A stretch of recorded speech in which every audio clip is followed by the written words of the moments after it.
Ape sanam ko sagun johar tenya video re bo nyela UGC Net Santali reya previous year reya question.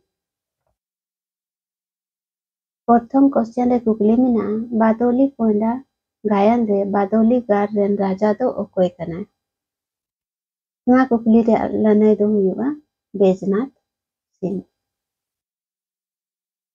Badoli Koinda gayan puthi do Thakur Maninder Hasda tikin kin olaka 1980 re noa puthi do chapa parsal len tahe kana. दोसर question रे कुकली मेना ओकाकिन बारिया द्राविड़ पासी घारोंद रिया पासी कना नवा कुकली रिया लनाय दो हुआ मालेर कोया। Question number 3 रे कुकली मेना LO scrapes root दो रेव एचपी बोरेसन सोंगे ओका तारीख रे बेनागड़िया मिशन ने बंधाव लेता नवा कुकली रिया लनाय दो हुआ 26 सितंबर 1867। क्वेश्चन नंबर 4 रे कुकली मेना ते दो ओका कारक रिया चिन्ह कना नवा कुकली रे लनाय दो हुआ कारण कारक।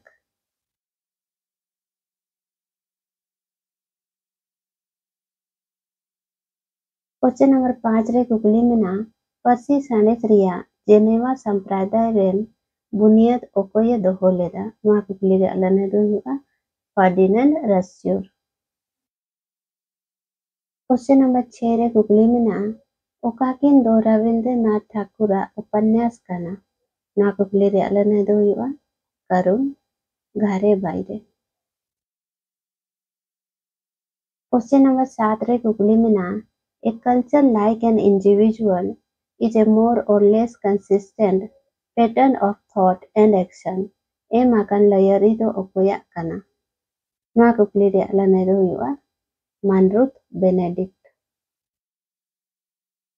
क्वेश्चन नंबर 8 रे कुकली मेना माल पहाड़िया कुआ बीचे आड़िया पोरोब ओका चांदो रे को मानावा नवा कुकली रे lanai do huwa झेंट चांदो।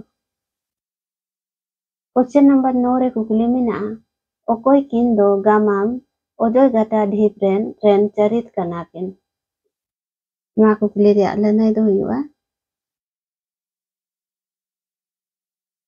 रायसेन और मोहन। नवा ओजोय गटा ढीप रे नवा गामाम पुथी दो नाथनियल मुर्मू तिकिन ओला काकिन और नवा पुथी दो 1994 रे छापा पार्सल लेन ताहे कना।